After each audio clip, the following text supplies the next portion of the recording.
Hey everybody, I'm Professor Mikhail, and this is Lou.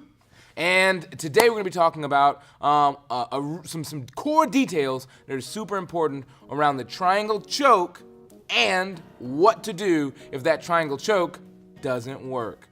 All right, we're going to get started. This is one of my favorite options. Today is going to be a little bit less about the technique, more about small details, and then strategy. You're going to love it. All right, let's get started. I'm okay. I just had a little fight with a couple of Japanese ninjas. Your technique is weak, but it could be strong. All right, let's get started.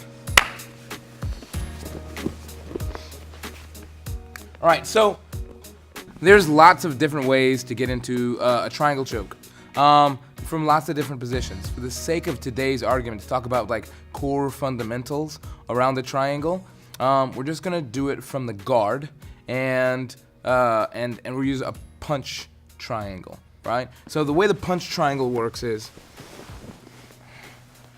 I want to make sure that I punch one hand in.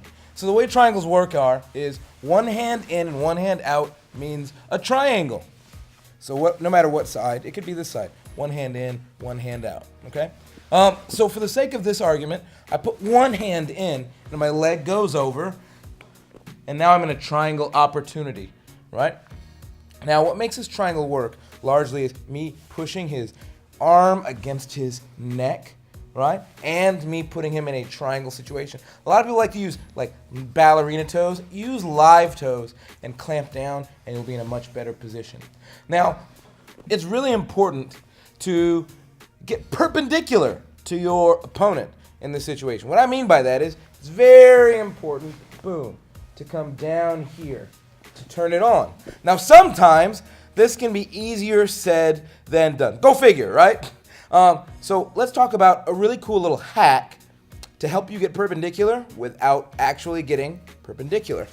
The way that looks is I'm going to take the pocket of my knee and I'm going to push him and make the lower half of my body perpendicular. Boom. And there is my triangle. Now, it's really important to note that triangles are a member of the three sisters, right? And with the three sisters or three brothers, however you want to put it, right? In this situation, a triangle that's not working out also turns into an armbar, right? Boom. The third, of course, is an omoplata. We'll talk about that later. Let's show this again.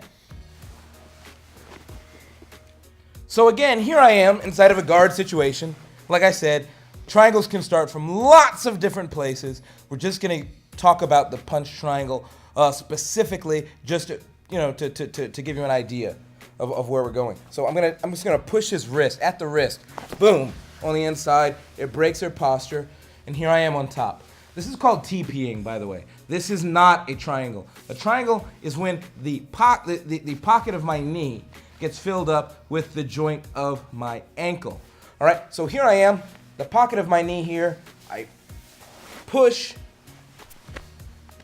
Boom, no hands, right? If, let's say I'm TPing and I'm having a hard time, for whatever reason, making this triangle work, I can always just grab on both hands onto the wrist and send my hips up and turn on my armbar.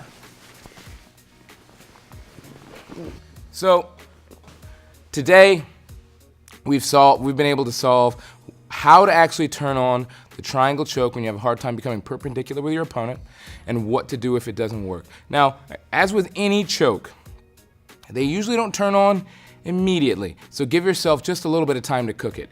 I like to count up to 10 seconds and back down. I never make it up there, but that's because I've been doing triangles for some time. If I felt like I got to about 8 seconds and I felt a little uncomfortable, then I would be in a situation where I would say, it's time to armbar, and now you know what to do. I'm excited to share these videos with you and many, many more. Keep training, keep growing. Os.